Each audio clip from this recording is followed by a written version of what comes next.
So previously I made a video about how Sonic ultimately got me into playing video games. I don't have that much experience with modern Sonic.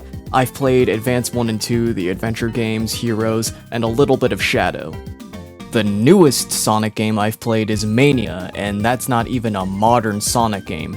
It's a classic game made and released in the modern age. Kind of weird to think about, actually. I was always more partial towards the classic formula of Sonic, probably because my first Sonic game was the Mega Collection Plus. Not too long ago, another collection of the classic games, particularly 1, 2, 3, and CD was announced, in widescreen nonetheless.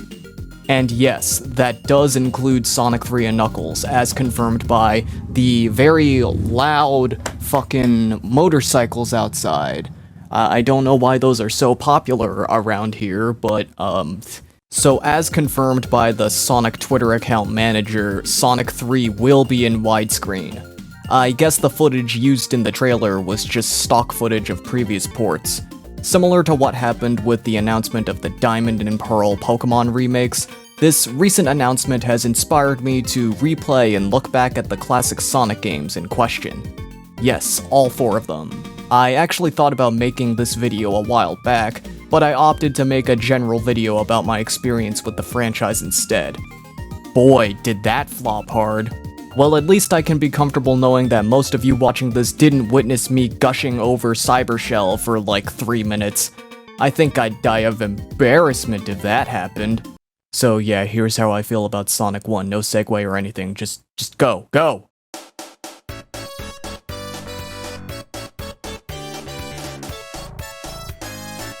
Sonic 1 is an interesting one to talk about. The most common criticism this game gets is that for a game that advertises itself as being faster than Mario, there are a lot of precise platforming segments and obstacles that can just kill your momentum. I can understand why people might think less of this game because of that. I mean, you didn't exactly get what you were advertised for, right? Personally, this is my least favorite of the bunch. The levels aren't as fun as the next few games, and also I was just not a fan of Sonic's core gameplay. I would rather play as Tails and Knuckles because they had the cool abilities like flying, gliding, and climbing. Because I'm just bad at platforming, I guess. Sure, in the modern ports and ROM hacks, you can easily play as those two and just skip through all the levels. But back then, it was either play as Sonic in Sonic 1, or just go play a better Sonic game. Despite this, I actually gotta give huge props to this game for getting the player familiar with Sonic's physics, as this will become a really useful tool for the future games. Nowadays, I can appreciate the core gameplay style that is Sonic, and I'll usually opt to play games as Sonic first for the original intended experience. First, you have Green Hill Zone. The first level gives you the general gist of how these games are gonna work. With some skilled platforming, you'll be able to reach higher places in the level, which usually reward you, and if you hesitate or suck balls at the game, you'll fall to lower parts of the level, which tend to go harder on the spikes and enemy placement. So after Act 3, you think, okay, I got this game all figured out. But do you? Do you really? Marble Zone, probably the most linear level in the game, but this zone does a good job introducing the idea of finding secrets scattered throughout the level. It also teaches the trade-off between playing through the level the intended way, pushing and riding blocks across the lava, and just being ballsy and taking those tough jumps that can be made if you build up enough speed. There isn't a lot of that, mind you, but it's still a learning experience, something you'll notice with a lot of the zones in this game. Springyard Zone is pretty much entirely about using Sonic's momentum, although here you'll start to notice a lot more obstacles, pretty much meant to just stop you dead in your tracks, which can be kinda jarring. Boy, I sure hope this doesn't become a trend for the rest of the game. Labyrinth Zone, widely considered to be the worst zone and the complete antithesis of what Sonic stands for. Even the developers realized that people wouldn't like it, so they put in shortcuts to skip most of that shit. One of which is pretty tricky and I cannot pull off for the life of me. Sonic's underwater physics are still an interesting thing to think about though. To an extent, this kind of adds to Sonic's character. Sonic can't swim. I'm not sure if this was established before or after the games were made, but that is an established thing about Sonic's character. This is actually kind of funny because according to Google, hedgehogs are supposed to be great swimmers. Then again, I don't know what kind of crazy stuff you people are feeding that algorithm. Next, we got Starlight Zone, probably my favorite of the bunch. Not just because it's a fast level, but also because it probably has the only interesting boss in this game. Most of them can be summed up as waiting for Eggman to get close enough to get a hit in or two, whether it be dodging a wrecking ball, fire, or a spike. One of them is this really fucking stupid chase. Look at that shit. You want me to squeeze between that spear and that fucking fireball that shouldn't exist underwater? And I always die at this part, and it's really close to the end. Starlight's boss is actually kind of interesting. You can either use these seesaws to launch the bombs Eggman drops back at him with good timing, or you can use the bombs dropping onto the opposite side of yours to launch yourself into him. Either way, the seesaws are a required part of the fight, and that's pretty nice. Finally, that leaves us with Scrap Brain Zone. This zone is kind of evil. Literally everything you learned from the previous zones goes out the window here. Remember when I said upper paths are usually more rewarding than lower paths? No, this entire stage is out to fuck you this time. You take the upper route, you get brutalized, and then you fall down to the bottom where you have to squabble your way back up. Act 3 isn't even part of Scrap Brain, it's literally just a fourth act of Labyrinth. You cannot convince me they didn't know what they were doing here. The final boss is okay. You don't have any rings, but there's only two things that can really kill you here: the sparkly balls or getting crushed, the latter of which kills you whether you have rings or not. When I was a kid, I was really scared of getting crushed in these games for some reason. Like, if I just happened to be unlucky and get stuck between a rock and a hard place, you're just dead, and the death noise would always spook me even when I saw it coming. Yeah, I know, I was a very cowardly kid back then, now that I think about it, but I think that's a story for another day. You might have noticed I haven't said anything about the special stages or the good ending. It really does not make that big of a difference. If you don't get all 6 Chaos Emeralds from all the special stages, you get a little stinger at the end that's supposed to get you to play the game again. Needing to keep 50 rings until the end of an act and not being able to even access them in Scrap Brain is kind of a chore, not gonna lie. It just makes me wanna take things slow and carefully, not that you would have gotten the special stage in Scrap Brain even if you could. Evil. The special stages are, they're not the worst. Sometimes you feel like you're really just at the mercy of the physics and also the placement of all the reverse and speed change tiles. I don't hate them. I initially felt bad for playing this game with the spin dash enabled, but honestly, I'm 100% positive that the Origins collection will have that option as well, and also this game has a lot of bullshit. I wouldn't say the game overall is hard, but rather just very specific parts were kind of frustrating. Surprisingly, Scrap Brain wasn't as bad as I remember this time around, and Spring Yard was somehow worse than I remembered. I can't tell if maybe I just remembered it wrong, or if it was all just luck, and that's not a good sign. But it gets better from here, trust me.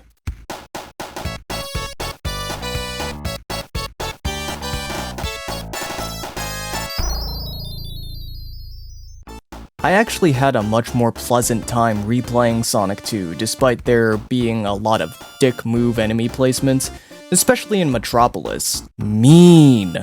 At this rate, both the developers and the players have a better grasp on how to take advantage of Sonic's physics. This makes stages more consistently fast-paced. At this point, I'm not going to be going through zone by zone anymore because I feel like by now, you probably get the point. Instead, I'll just talk about the more outstanding parts of the levels. Speaking of outstanding, an outstanding amount of my viewers aren't subscribed. Apparently telling people to subscribe actually gets people to subscribe. So do it. ring the bell too. I hear YouTube's pretty bad with the sub feed, so you'll need it. You see the same rules applied here from Sonic 1. The higher path is better while the lower path is more punishing. This is most apparent in Aquatic Ruin Zone, where you can actually skip all the water segments if you manage to stay up higher in the stage. Chemical Plant as well to an extent, as you can avoid the water rising segment that was really stressful for me as a kid by taking this hidden passage. Iconic levels, by the way. You've got the tubes in Chemical Plant, the slot machines and pinball stuff in Casino Night, these ski lifts on Hilltop, the oil slicks and cannons in Oil Ocean, and who could forget the infamous shit pit in Mystic Cave Act 2? Oh, you thought I actually wanted to play Mystic Cave Act 2. The secrets behind Sonic 2's development, like some of the unused zone ideas, have been pretty well documented at this point. The Christian Whitehead port of Sonic 2 actually includes a reconstructed version of a scrapped Hidden Palace zone. And wouldn't you have it, it's actually hidden and you have to find it. Clever.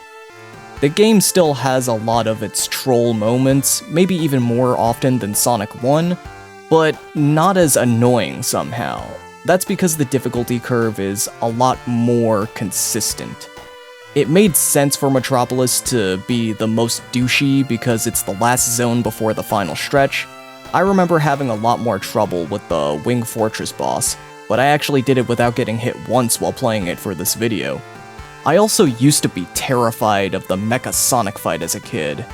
Like, not having any rings just made me too scared to even try to approach the boss. I was afraid I was gonna have one of those moments where you clip through the boss when you try to land more than one hit at a time, and then take damage.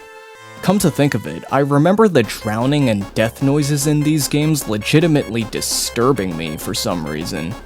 Man, every time I look back at myself as a kid, I just remember how spineless I was. But for some reason, I can't really blame myself. So the special stages in this game suck. The early ones are fine, but the later ones really require you to memorize the layouts or get fucked, basically. Don't even bother doing them if you're playing as Sonic and Tails. Tails just loses your rings because his input is slightly delayed from Sonic's. Speaking of Tails, despite them adding his ability to fly in this port, I actually didn't find myself using it that often. Still though, appreciated. Better than just being a Sonic clone who can't go super. Oh yeah, this game introduces Super Sonic, essentially God mode, as reward for getting all 7 Chaos Emeralds. Wait. Yep, it's 7 this time. I guess the 7th one came from West Isle, the setting of this game, and the other 6 came from South Island, the setting of the first game. I wonder if there are any other islands to introduce even more emeralds. Yeah, how about a whole planet?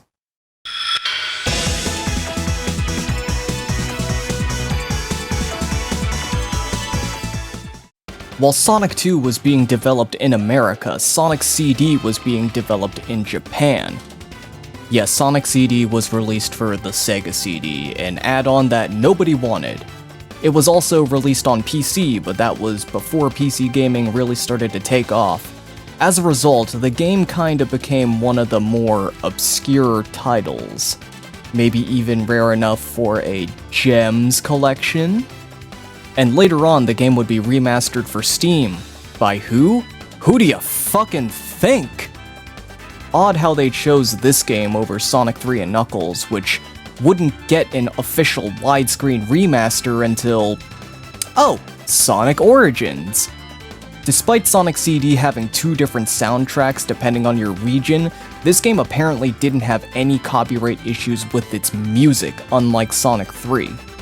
The US soundtrack has a few good songs like Sonic Boom, but I'll always prefer the Japanese soundtrack. So many of the zones in this game resemble Sonic 1 zones. Palm Tree Panic resembles Green Hill, Collision Chaos with Springyard, Tidal Tempest with Labyrinth, Stardust Speedway with Starlight, but don't think these levels are all copy and pasta. Sonic CD's level design is much different from the other Sonic games because of the main gimmick of this game: time travel. Every zone has a present, past, good future, and bad future variant. To ensure a good future, you have to go back to the past and destroy a roboticizer somewhere in the stage. Now, finding the roboticizer isn't the part that sucks. You can find it well within the 10-minute time limit. The problem is that the time traveling part is a pain. So throughout each act, you'll see these past and future signs. If you don't care about getting a good future and just want to play through the game like a normal Sonic game, these are pretty inconsequential. Basically a slight detour. To successfully time travel, you have to cross a signpost, then you have to build up speed and keep that velocity for like 5 whole seconds, and if you lose that speed, then you lose your time travel. Some signs conveniently have 2 springs in front of them, so that you can just bounce between them for a free ride. Other times, you gotta look for a good place to pick up speed and hope to God nothing stops you out of nowhere. For the first few zones, it isn't so bad, but in later zones, I can't be bothered to look for another past sign, so I just restart. And God forbid you accidentally touch a future sign, or you're gonna see a glimpse of a bad future. Your alternative is to get the 7 time stones, not Chaos Emeralds. You know, the gem rocks that can be used to manipulate time. No, these are completely original stones native to the little planet Eggman chained to a mountain. And yeah, you know the drill, special stages. These are actually pretty fun. The 5th one and onwards get pretty hard because there's a lot more water which subtracts from your time limit when you step in it, and all those UFOs start to get really elusive. Your jumps gotta be spot on. Unfortunately, unlike the other enhanced ports, you can't go back to your save file after beating the game to get the time stones you missed. You gotta get them all in one run. And that is the only thing that really brings these special stages down hard. It's a shame too, because if I could, I would go back for the rest of them. I just destroyed all the roboticizers instead though. Spotty time travel mechanics aside, the actual aesthetic differences between time periods as well as the music is pretty good. Layout differences are pretty minor, but the change of scenery is pretty nice. You can also destroy these projections of Metal Sonic, and they fill the level up with animals. Oh yeah, that's another thing. Robots don't contain animals in this game. They contain flowers? The bouncy shit of Wacky Workbench is kind of extra, and just makes it harder to explore and look for the roboticizer. Who could hate Tiny Sonic and Metallic Madness, or the big ramp in Palm Tree Panic that changes the perspective on Sonic? And even though the bosses in Sonic CD are really easy, they're still memorable. Hell, I'd say the bosses themselves are more like gimmicks than anything in the actual levels. One of them's literally a pinball table. Honestly, I would rather fight the bosses here than the ones in Sonic 1. My feelings on Sonic CD are kind of mixed, but I will say it definitely has the most style, putting that new hardware to work even if no one's buying it. But you know what people will buy? Lock-on technology.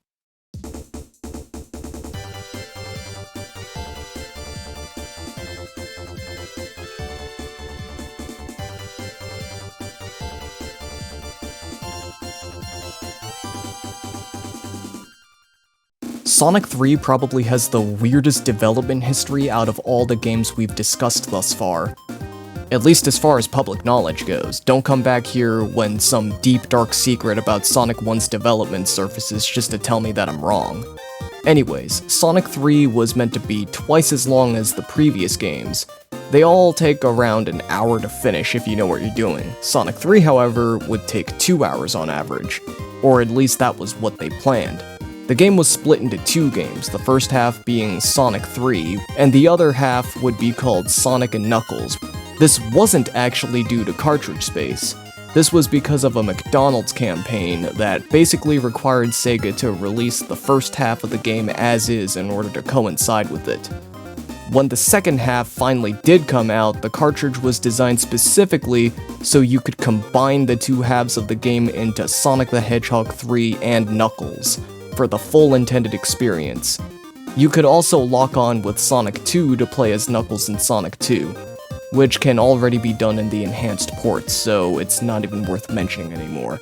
Locking it onto Sonic 1 will just give you Blue Sphere, named after the game's special stages, of course. They hyped up this lock-on technology stuff just for this one game, and it was never done for any other game ever again. Sonic 3 came out earlier in 1994, while Sonic and Knuckles came out around the holiday season.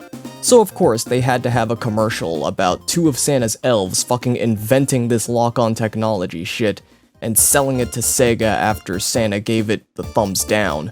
How does that even work? These elves made a game based on Sega's IP meant to be compatible with other games of that IP, and then they tried to get Santa to just give this shit out to kids? No wonder Santa said no. Santa's not in the mood for a cease and desist. And then the elves sold the idea to Sega. Like, that they sold Sega's own IP to Sega. Yes, I'm complaining about how this old commercial made for kids doesn't make sense. What are you gonna do about it, viewers? Nothing. You're powerless against me. Anyway, let's actually talk about the game. This game actually opens with a cutscene of Sonic and Tails arriving at this random-ass island just to have this red guy steal your Chaos Emeralds. I like how the game assumes I have the patience to get the emeralds in Sonic 2 and they made it canon. So immediately after stealing the emeralds you worked so hard not to get, he runs away and the game just starts, transitions perfectly into the level. You'll notice this throughout the entire game. Every act immediately continues where you left off and goes seamlessly into the next act. The end of every zone transitions into the next as well. They feel interconnected, like they really are all on the same island the game takes place on. You actually get to see how you get from a fiery jungle to a water level. Speaking of water, the Sonic 3 half of the game has a lot of water. Angel Island's jungle has a little, Hydro City is a whole water level, Carnival Night has a flooded part in Act 2, Ice Cap has avoidable water, Launch Base Act 2 has quite a bit. Unlike other games though, the water here doesn't feel like a nuisance. The game is able to keep the pace up despite the water physics. Plenty of things propel you forward in Hydro City, and the amount of time you spend in and out of water is 50-50. On top of that, you have the bubble shield allowing you to breathe underwater and bounce. The Sonic and Knuckles half of the game, however, is completely dry. Literally, one of the levels is a desert. Kind of weird how they put all of the water in the first half of the game. Oh yeah, elemental shields. They go hand in hand with the level design. Levels with fire hazards, there will definitely be a fire shield lying around somewhere. The air dash it gives you is so satisfying too. Lightning Shield attracts rings, so you can find one of these in just about any level. Double jumping is also nice. They also protect against light projectiles. They all make the platforming more fun, and adversely make hazards cooler since you can interact with them in more ways than just dying. Oh yeah, here's something else new. The game introduces Act 1 bosses. These aren't ones where you fight the evil scientist himself, but rather a much larger robot than the ones you've been fighting before. They take 6 hits to defeat. That's only 2 hits less than an Eggman fight. Oh yeah, slightly different music variants between the two acts. So good. This is also the only game where I actually care about getting the emeralds. First of all, the special stages are fun. I'm probably just saying that because they were the only special stages I'm good at, but part of why I even got good at them was because the game gives you way more opportunities to get good at them. Instead of the dumb 50 ring requirement to unlock the giant ring at the end of an act, you have to find them hidden throughout the stage. So instead of having only one chance per act to get an emerald, you have as many tries as you can find throughout the level. And unlike the checkpoint special stages in Sonic 2, which were more plentiful but had the ring fee, this doesn't cost you a thing. If you mess up, don't sweat it, you've got plenty more tries. Even if you don't manage to get them all by the end of the game, you can always go back to your cleared save file and get the rest. The first time in the series where they let you do that. They really want you to get the emeralds in this game, and for good reason. So you can dump them all at the beginning of the Sonic and Knuckles portion. Okay, I know that sounds bad, but hear me out. You get another set of special stages. But you have the freedom to choose which one to do, and you can choose to do them in any order you want. Are you stuck on one and just want to try a different one? Go for it. You want to keep grinding at one stage until you finally get it? More power to you.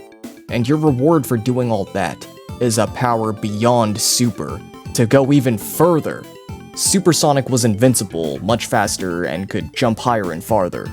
This new power gives you all of that, as well as being able to breathe underwater, and air dash in either a forward or upward direction, so essentially, you've got almost all the powers of the shields aside from bouncing and attracting rings.